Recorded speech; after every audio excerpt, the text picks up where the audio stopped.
Hello, everyone, and welcome to the Royals Rundown podcast presented by Royals Review. I am Jacob Milham, joined, as usual, by Jeremy Hakayas Greco. Plus, we also have Matthew LaMar from Royals Review joining us. First off, Jeremy, how we feeling the Sunday after Thanksgiving? I drove home yesterday, and as I was getting ready to leave, I realized I was quite sick. So my family gave me a lovely parting gift. So if I'm slow to respond, it's probably because I'm coughing. Well, Matt, I hope you're not sick too, right? I'm not sick, although probably like most of us last night after day 3 of holiday, eating, I was like, I just don't feel great. And it's not sickness. It's because my stomach is like, you haven't eaten a vegetable in 3 days, What about the green bean casserole? I'm not a green bean guy. Really? And it's more cream of mushroom soup than it is green beans. So yeah, no doubt. If you make green bean casserole, there's not a whole lot of nutritional value in green bean casserole. Okay, most of you got French's onions in there, right? That's about the only redeeming factor. Yeah, for sure. Oh man, but it was a great holiday over here. Coming up on today's episode, we will be talking about more of the contractual shenanigans going on with the Los Angeles Dodgers. Plus, we'll be throwing out some directions that we want the Royals to go this offseason. But before we get started, make sure you go check out RoyalsReview.com. You got the Royals rumblings over there every single day. Plus, we have the long-form articles that we know y'all love to read and interact with. We're going to start off today talking about Jeremy's article, which came out on Saturday, which has been popping off, as the kids say, titled "The Royals Are Becoming a Perennial Juggernaut." Jeremy, it sounds like you know what buzzwords to use to really get the fans riled up, huh? I'm just on fire lately, I guess. So I just looked at I look at the team and I look at how they spent money last offseason. They were the second biggest spenders in all of baseball last year, and they're the third biggest so far this year. I don't expect them to stay that high, but I don't doubt that they'll be in the top half for sure. And considering they're in the bottom, I think they're in the bottom 10% as far as market. That is pretty big spending comparable to their market. And I think that one of the things that really stuck to me from our chat with Michael Baumann last week was his idea that the Royals have the hard part. They have the superstar, Bobby Witt Jr., they have the ace pitcher, Cole Reagans, and they're choosing to spend to fill in around them. And I'm like, yeah, that's accurate. So I looked at it and I said, they've already spent a fair amount of money this offseason on Michael Wacha, and they did a big trade trying to get Jonathan Indy over here, and I think they're going to keep spending money. I know people that know more than me, such as David Lesky over at Inside the Crown, thinks that the Royals payroll could go up to $140 million this year. Ooh. Which would be a lot more spending to come. And I know that last year, as I've talked about many times, JJ Piccolo said, we need this, this, and this. And he went out and got this, this, and this. And this year he says, I need that, that, and that. And so far he's got that. So he's got some work to do, but I expect it to happen. And that's a new feeling, but it's also a feeling in the current playoff environment that, the Royals no team can guarantee themselves a World Series berth, but they can nearly guarantee themselves a playoff berth just by continuing to build on what they did last offseason. Matt, what are you thinking? Are you feeling the same way about where the Royals are set up following the 2024 season? I think that the Royals have done a very good job in identifying players that they need to acquire and roles that they need to have on the team. They've been very good at understanding how good the team is, when to make the moves, right? Like they were correct, and that last year was the year to push those chips in and put the money towards the team. They are basically a lot more self-aware than the previous baseball ops administration is, and I think that is a huge, huge, huge improvement, right? They've obviously done a good job in identifying players that have brought good value for the overall money. So I think that that's good. I also, to an extent, I feel actually like the Royals have done the easy parts. Now comes the hard part. So I disagree with that. And here's why. It's relatively easy to get to low 80s wins, right? You have to basically have decent players. You have to avoid, having really, really bad players, who drag down your team. But if you do that, you can get to upper 70s, low 80s wins. That's the easy part. The hard part is getting from low 80s wins to upper 80s, low 90s wins, because all of a sudden you're not replacing guys like Hunter Dozier. You're replacing guys like, for instance, Michael Massey, right? So you're going from a Michael Massey to somebody who's better than Michael Massey. That's harder to do than going from Hunter Dozier, who was just, a net negative player, regardless of the salary, to, Michael Massey. You know what I mean? So the Royals, are in a little bit, they're in the hard part. This is the hard part. So I'm encouraged by the Royals continuing to spend.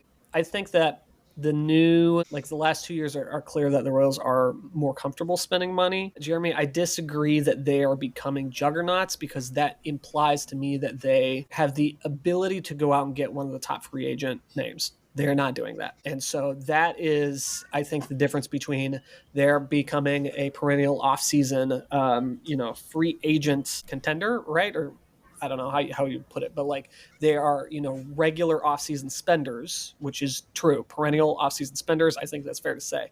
Until they go out and they sign somebody who they don't already have, years of control over. Like, it was absolutely great that they signed Bobby Witt, but they had years of control over him. It was mutually beneficial. They had that. If the Royals go out and they sign, I don't know, Alex Bregman or whatever, like, okay, that is something. And I just don't see evidence that they're there.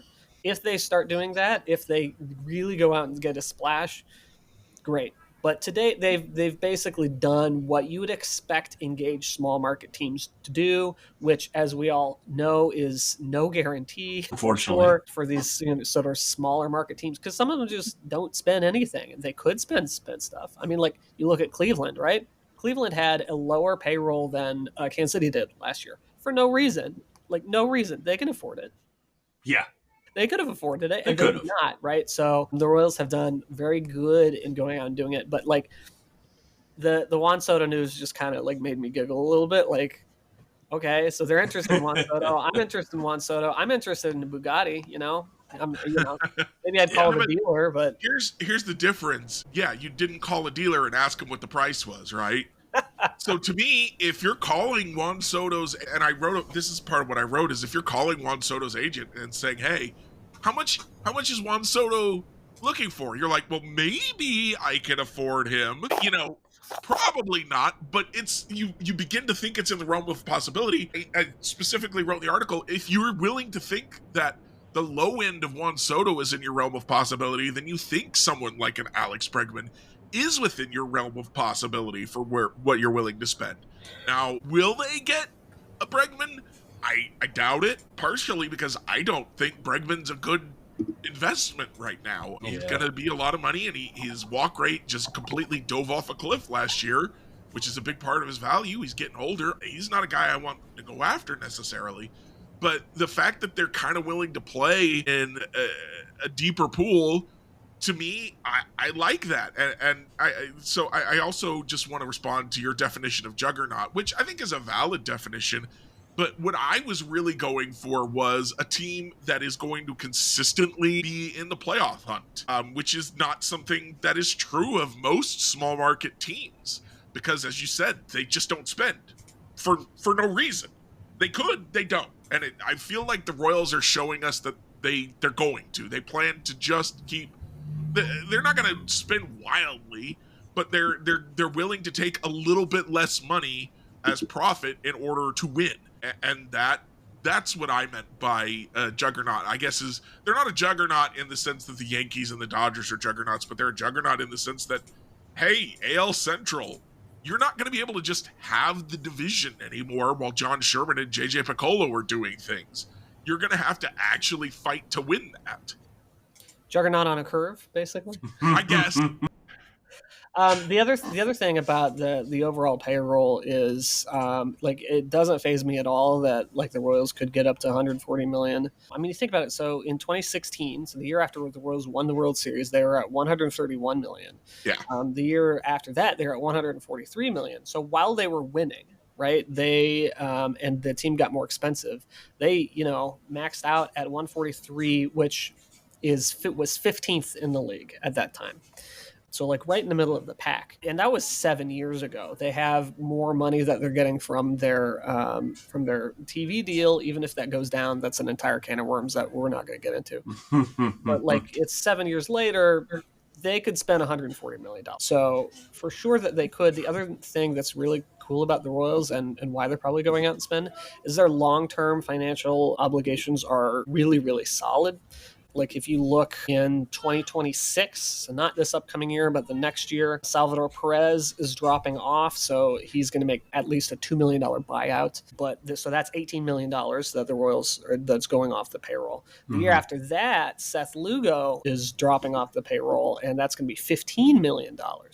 The year after that, Waka is dropping off the payroll. That's going to be $13 million. So they basically have it staggered pretty well, and they don't have anybody else on the team who's like going to make huge bucks. So they are really well suited for long term. That type of long term free agency, more so than I think a lot of teams and maybe a lot of people realize. So I think it's entirely possible that they could go out and they could get somebody who might surprise you. I think that Jurickson Profar is going to be the one that they sign. I don't know why. I just get vibes. The vibes are he seems royal-y, and he also seems to fit the sort of.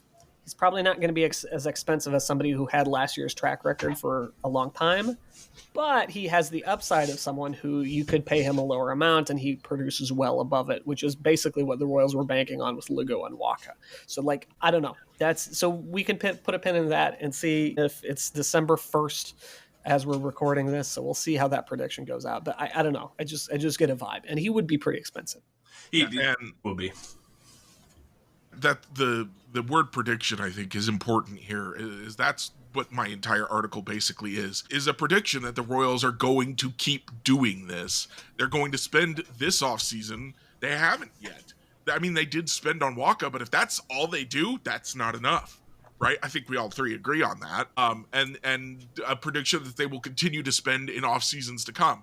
So I can't prove anything to you yet, but I hope to be able to look back in a few years and be like, yeah, see, I told you it was coming. And of course, if I can't say that, then I will just pretend I never wrote anything. That's how the baseball news cycle goes, right, Jeremy? Exactly. No one will remember. Exactly. And Jeremy, in defense of this article, I really feel like you were pretty upfront with like, hey, I know this might be a little early, but this is what I'm seeing, and this is the results that we could see, and I'm optimistic about it. Which you are, the noted optimist at Royals Review, right? One of the things that really stands out to me, again, going back to what Michael Baumann said about having that ace pitcher and that superstar player, is I think about the Twins when they had Trout at the height of his power and they had Ohtani, and they did go out and spend also and got nothing for it. So that's where I come to the table I had there of like, here's what they're spending on Waka compared to what the other pitchers are getting, and like I feel like they got good value last year for him, and hopefully they're going to continue to get good value. He's not as projected as highly as guys like Garrett Cole or the other guy that I can't think of now, Blake Snell. But he's projected to be similar and to get or not similar, but he's closer than you might think, and he's getting paid half of what they are. So if you're the Angels going out and paying Albert Pujols past his prime, $20-30 million, you're paying Anthony Rendon $20-30 million to sit on your injured list. That's not helping you. The Royals are not just spending money; they're spending money in a way that actually so far has shown that their scouting and player development, at least, at the major league level, is where it needs to be, where guys are coming in and they're getting better, or they're at least maintaining. They're not just falling off a cliff. The Royals aren't going out there and saying, hey, let's get that guy. And then, oh no, actually that was a year too late. He's not worth it anymore. So that's an important part of it as well. Yeah, that it is. Matt, I just to rib Jeremy here a little bit. I did forget about that timeline where the Twins had rostered Mike Trout and Shohei Ohtani. Do you remember that one? Twins? Yeah, you did. I meant Angels, of course, obviously. Like not even close. I don't know where I'm sick. I'm on drugs. Yes. Yeah, some weird things are going to come out of my mouth today. Of course, that's a pass. Of course, no, just giving you some crap. But no, to Jeremy's point, I mean, Michael Wacha, he wasn't going to be like the splashiest name out there in the starting pitching free agency pool, but he has been productive and steadily improved his production ever since he left the St. Louis Cardinals. That's something that we've spoken about on this podcast several times before, and it seems like the Royals got him for a fair deal, at least. And I always think he's like 4 years older than he actually is. I'm always prepared, like, oh well, age is going to catch up to him eventually. He's going to fall off a cliff. Like, no, I mean, Michael Wacha still got some good baseball ahead of him. Matt, any closing thoughts on Jeremy's article from yesterday?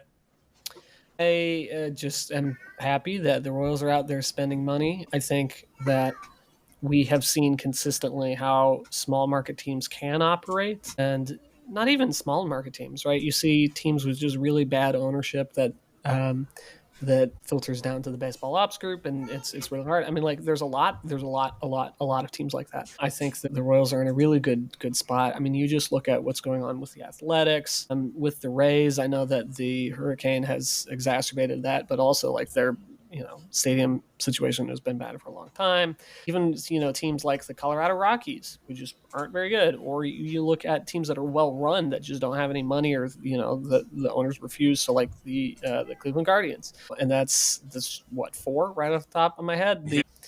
Speaking of the Twins, and by the Twins I mean the Angels. The Angels are also in that group, right, where not great ownership, right? And you could just sort of keep going on. The Mets were in that group, so like there's a lot, maybe probably about a third of the teams who are just like really not trying from an ownership level, or not operating from the ownership level in such a way that would help their team win, whether they're over, into the baseball upside, or they're just not giving them enough money, or, whatever it is. And the Royals, I think by all accounts, do have a good ownership group, and that goes so far. And I don't think Royals fans really get it. That's no, knock against the Royals fans, because the Kansas City fans have seen, by and large, pretty good ownership groups, right? In Sporting, with the current Chiefs, right? These are ownership groups who are committed to winning, and now with the Royals. So I think a lot of Kansas City sports fans are just like, oh, that's just how it is. No, it is not how it is. Not it even wasn't when David Glass was here. Yeah, right. Yeah. Although he got better towards the end. I mean, like, to Glass's credit, right? $143 million in 2017. Like, that's. Yeah, and to Jeremy's point about, I forget what you said, but it made me think of this. The Royals right now, in their progression towards being a juggernaut, like you brought up, right now they're past the having to pay the bad team tax phase, right? Like we've heard some reporting around the Boston Red Sox this offseason. It's like, hey, they are having to overpay, or in these negotiations, to just catch players' attention, because that's a bad organization right now. That is just not a place people want to be. Right now, I think the Kansas City Royals are a team where an established veteran would want to come and play. And especially if there is an open slot for them. I'm thinking like an eighth inning guy, a third baseman, a corner outfielder. Like, there are ready roles for those players to step into. And I do think that's valuable in negotiations. Yeah, if I'm a journeyman pitcher, I want to come to Kansas City right now. Obviously it doesn't work out for everybody, but Seth Lugo was second in Cy Young. No one expected that. No. I mean, we hoped he would be good, but no one expected him to be that good. Some of that has to be on the coaching staff. Cole Reagans came over as a guy that the Rangers were just like, we don't know what to do with this guy anymore. Maybe he's a reliever. And they sent him to Kansas City, and he became 4th in the Cy Young voting. Michael Wacha showed up and had the healthiest season he's had in years. He wants to stick around. Bobby Witt Jr. is out there playing defense for you. Salvador Perez, Freddie Fermin behind the plate. There's a lot of good reasons to want to be in Kansas City right now. Absolutely. Right, well, another place that folks want to be apparently is in sunny California with the Los Angeles Dodgers. The big moves from the Thanksgiving week, of course, were star pitcher Blake Snell joining the Dodgers rotation, which looks absolutely ridiculous right now on paper. Plus, they also extended Tommy Edman, the former Cardinals player that they acquired via trade. They extended him. But the The moves themselves weren't, I guess, divisive headlines from MLB fans. It was how their contracts were set up. And the Dodgers right now, whew, they owe a lot of money in this deferred money. So they made some waves when they deferred most of Shohei Ohtani's contract when they signed him to that massive deal last year. But this isn't anything new for them. Will Smith, Freddie Freeman, and Mookie Betts already had deferred money in their contracts. All of them above 30% at least in deferred money for their total contracts. Matt, I want to start with you here. What are you thinking about this? Because I've been hearing some folks say, hey, this is just a tool. You gotta leverage it to your advantage. But then I've heard a lot of folks say, like, hey, this is wrong. This is immoral in the game of baseball. I think I have a rather lukewarm take regarding this, which is basically that any team could do this, right? So the Royals could have gone out and done this. The Twins, the Angels, whichever team that we want to talk about. Any team can do this, right? And they can go out and they can defer money. It doesn't always make a lot of sense. And I think Ohtani's particular case is just very, like, he's Ohtani and he makes a whole bunch of money right now. And so it makes sense for him in a way that it doesn't make sense for a lot of other players. And, as a side note, my wife and I were in Japan a couple months ago. We saw Ohtani on like half a dozen different things that he was selling, from like cards to like bank cards, right? Banks. He was on green tea. He was on 7-Eleven, like all over the place. So like he's making huge amounts of money. And not everyone is in that boat. And I think what they've done with Edman and Blake Snell have been reasonable, right? Reasonable-ish. Mm-hmm. So I think that other teams can do it. They're just not doing it. So if you're not doing something and you're complaining that somebody else is using that tool, like, okay. From a team perspective, I don't know. My lukewarm take on this is that I think that in the next CBA, there should be some sort of guidelines or limit on how much you can defer. I think that where you get into the not morally incorrect, but if more and more teams do this, you're kicking it so far down the road that you don't feel the consequences of what you're doing.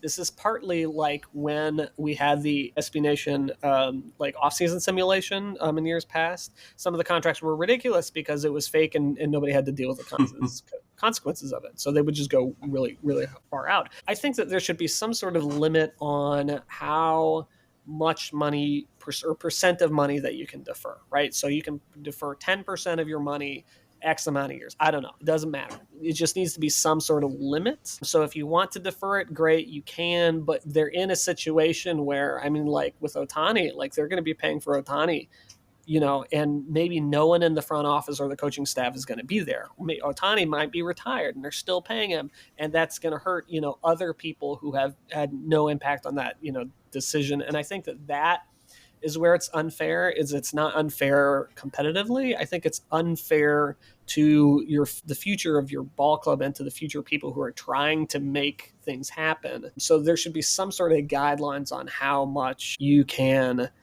defer. I don't know. Again, I don't know what those guidelines would be, but I think that that's probably fair, because then it's just something like, okay, so for instance, you can have a player opt out, or a team, option, or a mutual option. In the case of Dayton Moore, right? You can have all of those, right? Those are legal, but you can't have, like, there are like things set up that you can and can't do, and it's clear, what's going on. And I think that would still be a creative way, which is you can defer 10% of the contract or 15% of the contract X amount of years in the future. Well, there's a lot of potentially creative ways around that, but that gets you into a situation where it's not like we're, deferring 30% of the contract, which is kind of what we're getting to. That seems weird, but any team can do it, right? The Royals could do it. The Royals could have done it. They could go out and sign Juan Soto and pay him over the next 50 years. They could do it. That's legal. And probable, no, but legal, yes. I mean, you could pay, you could just pay Juan Soto $10 million for the year for the next 60 years, right? I mean, he's probably not gonna do that, but That is legal. The Royals could do that. Any other team could do that. So that is one thing where I hear, oh, the Dodgers are doing it. The Dodgers aren't special in this regard.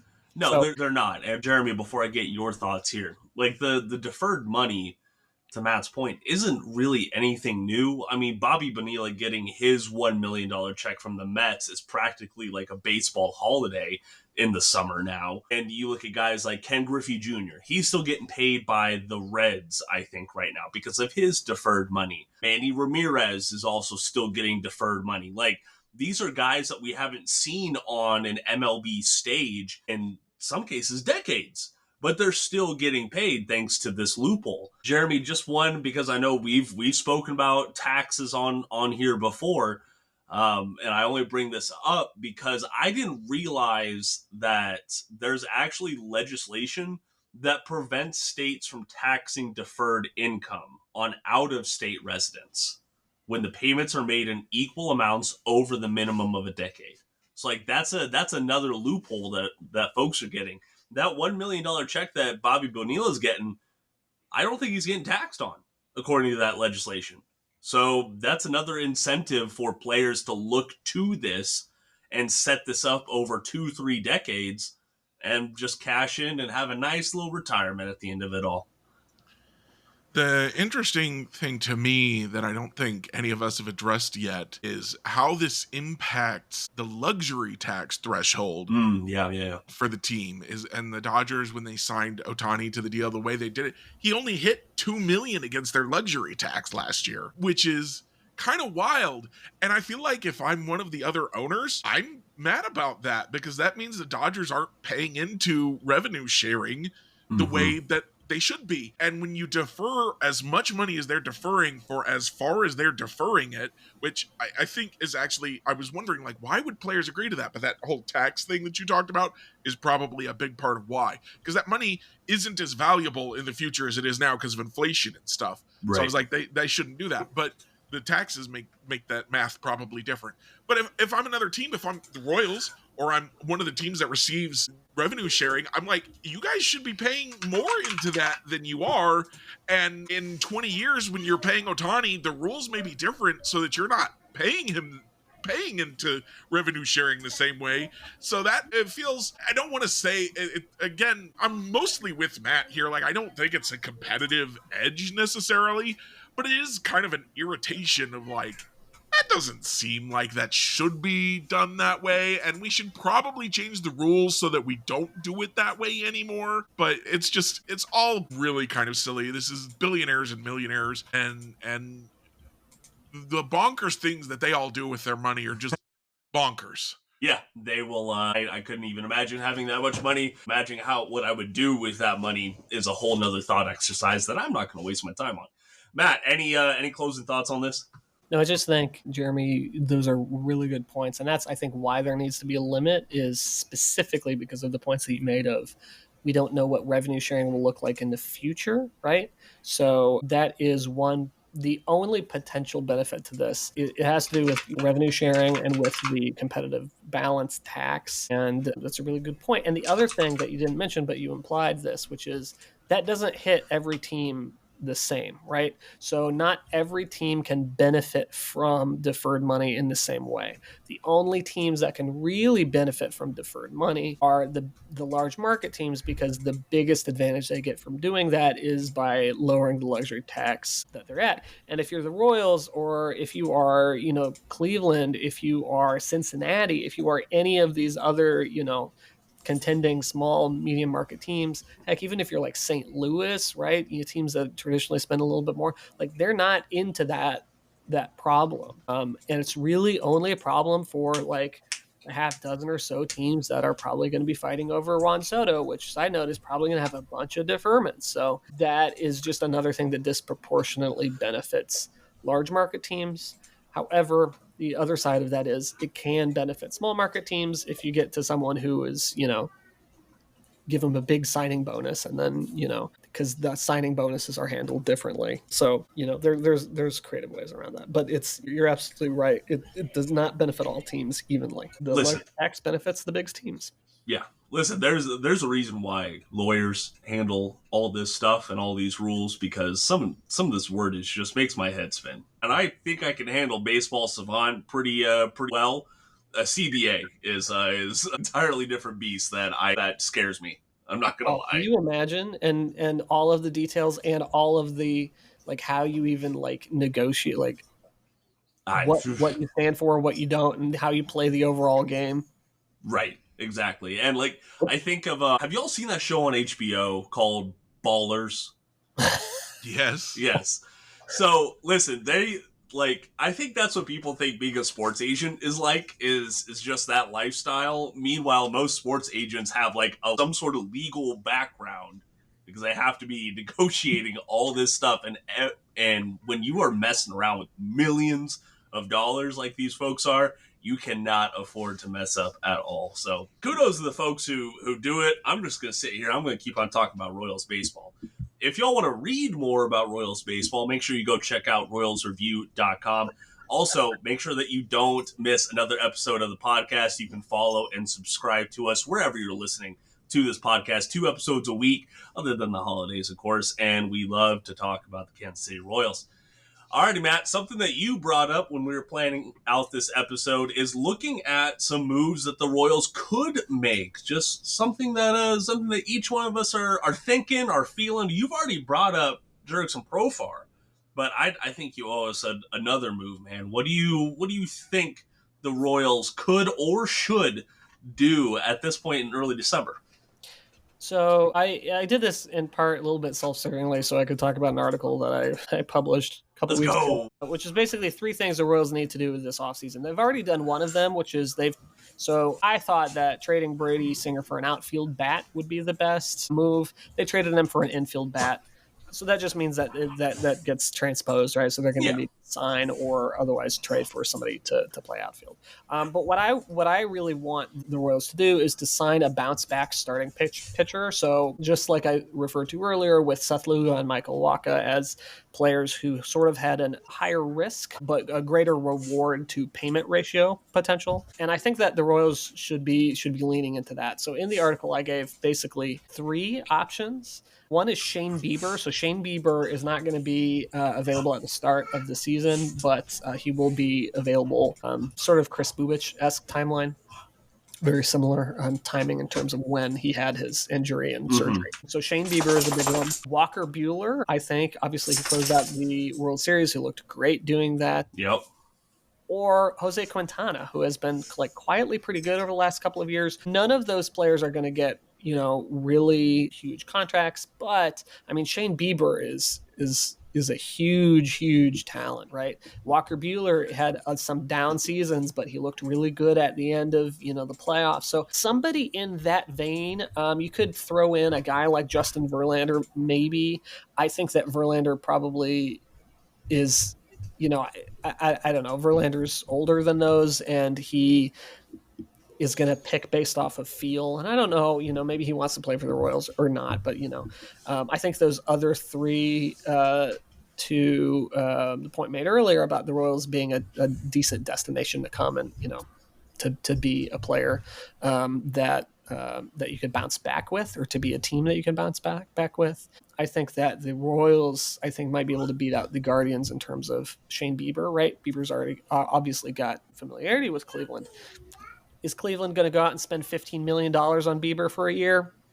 I don't know. The Royals might. And so I think that is what I want to see, because I think that with the free agent market as it is, one of those 3 or another sort of bubble guy that sort of falls, the Royals could pick him up and for the most part, not totally replace Singer, because I think Singer was really good, but it's easier to replace Singer with this crop of free agents than it is, getting somebody like Jonathan India with this crop of free agents. So that's what I want the Royals to do. Is I want the Royals to go out and get some pitcher, another veteran, just to lengthen it, because I expect somebody to get hurt at some point. They were really healthy this year. That's great.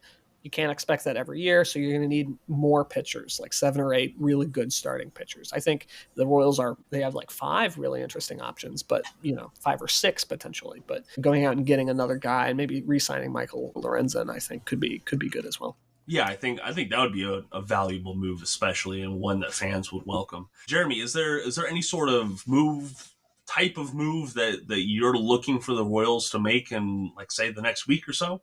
Yeah, they're gonna sign Juan Soto to $1 billion Oh and my defer gosh. 900 million of it. It's gonna be great. Everyone, no, I'm kidding. Obviously, Matt actually stole my idea that I was gonna steal from him, which was the kind of bargain starting pitcher. So I'm gonna say the next move is an outfielder. He's brought up Jerickson Profar. I've brought up before Michael Conforto.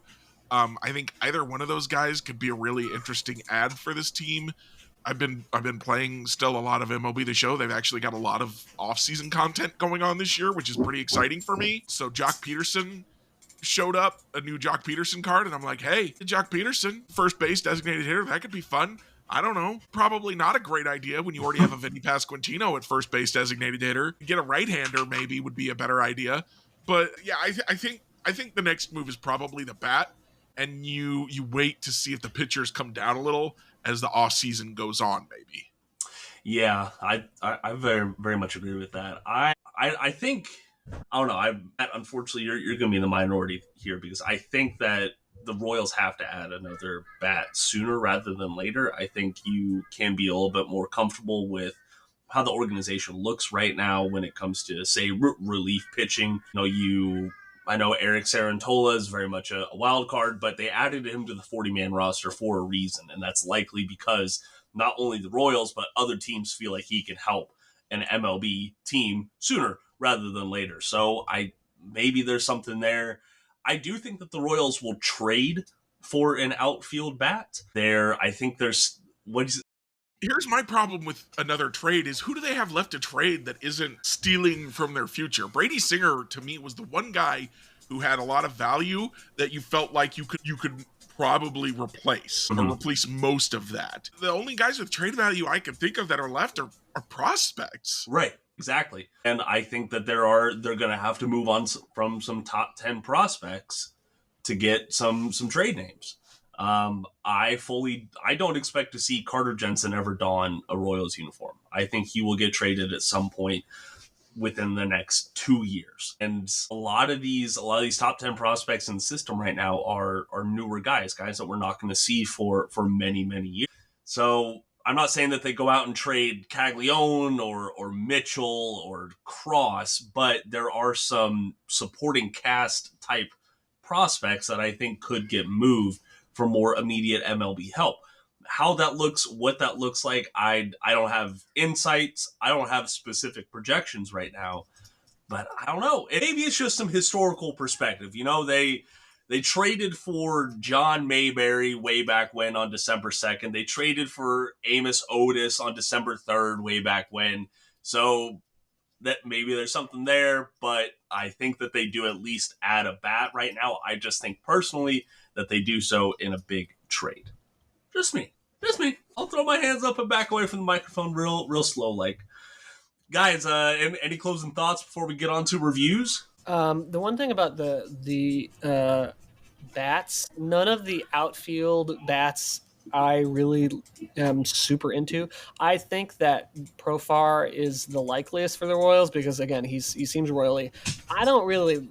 He scares me. Okay, like he was basically the worst player in baseball 2 years ago, and then last year he was really good, and he's 32, and that just that scares me.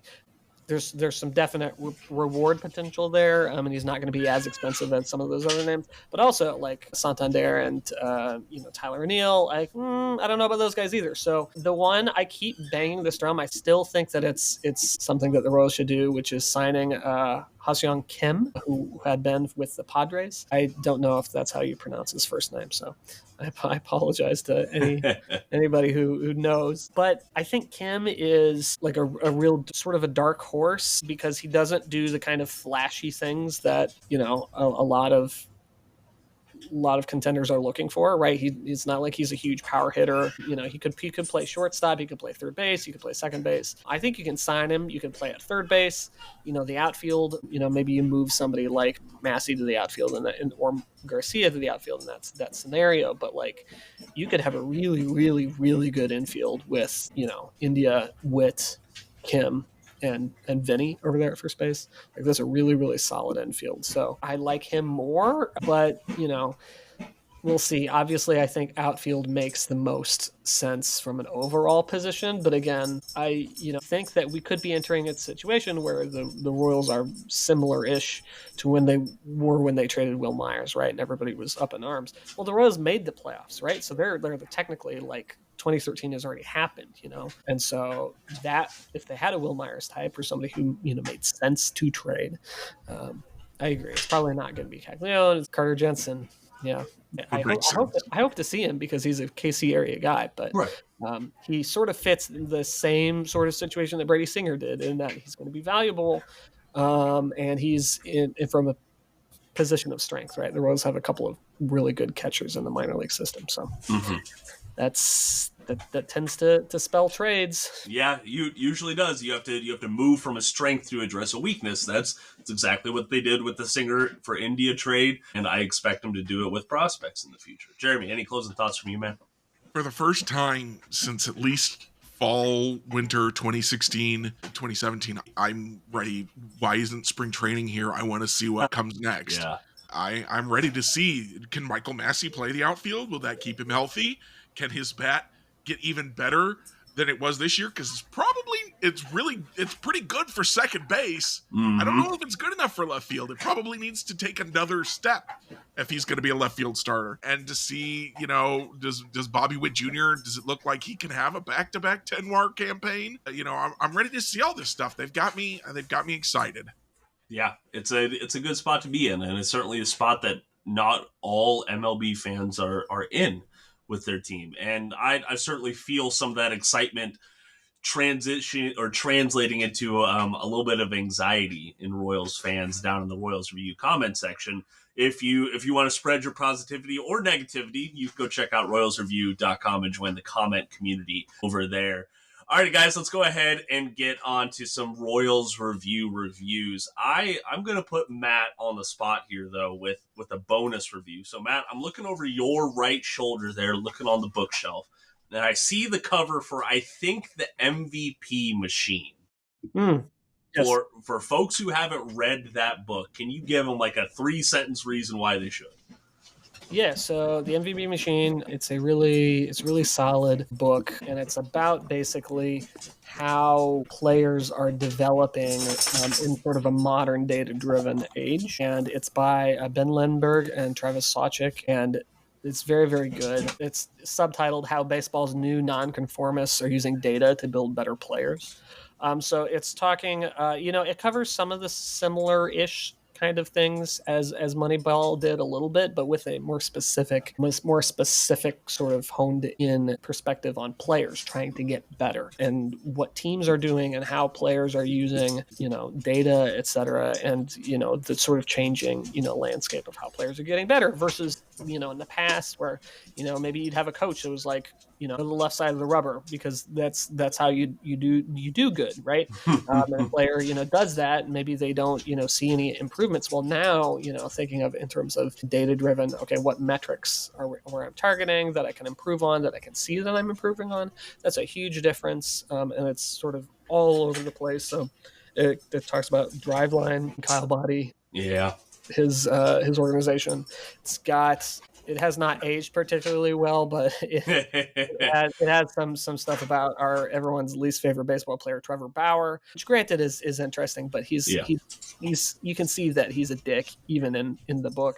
But it's still really interesting, right? Like how is someone like Trevor Bauer get to the point where he is, where he's not that athletic compared to other people? Well, he was one of the early adopters of a lot of this data driven stuff, and so it's a really good book. I do recommend it, and great writers. So thanks for putting me on the spot. But I have read that one. There are some of those over there that I have not read yet, but the MVP Machine I have read.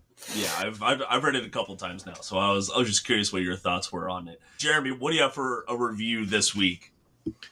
First of all, I'm going to resist the urge to soapbox about the celebrities and the ways that we expect them to be good people. Just because my voice is going to run out before I can finish that speech. Yes. So I'll give you a choose your own adventure today.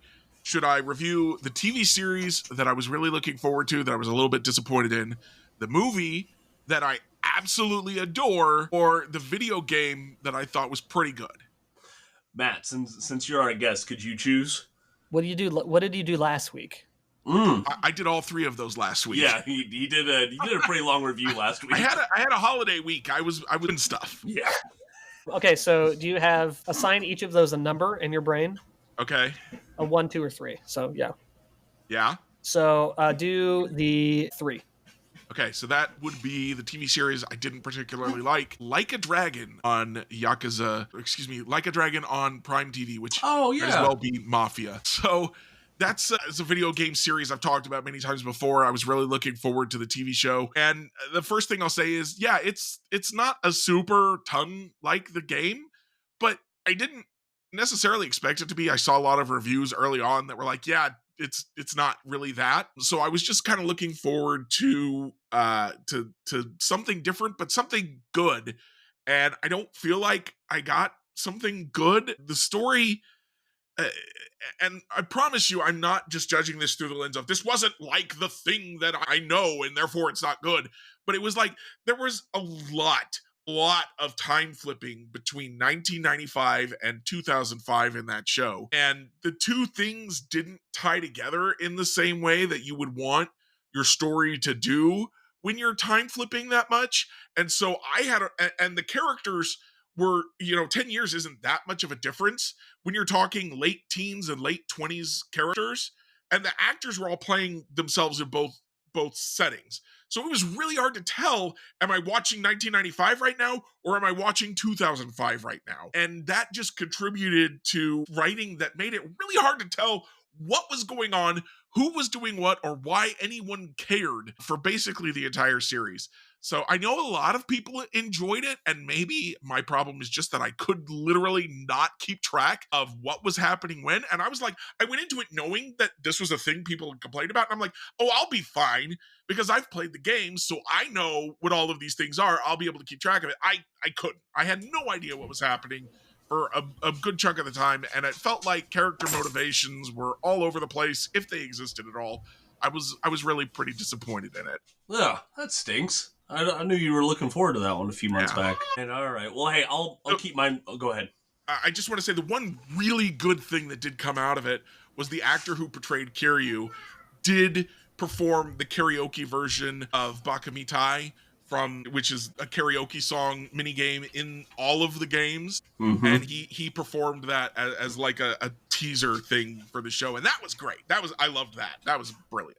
I bet that was pretty entertaining. That's been one of the greatest running bits in that video game franchise, I think, is karaoke. My review is over a book that I just finished this afternoon, actually. It's called Character Limit, How Elon Musk Destroyed Twitter. I think this is, Jeremy and I have discussed that social media platform a few times on this podcast before, but I don't know, like when all this stuff was going on in 2021, 2022, I was just kind of like, yeah, I don't care. I'm still going to keep using it. I got to use it for sports stuff. And now that mindset has changed on my part, I picked up this book. It came out in September of this year.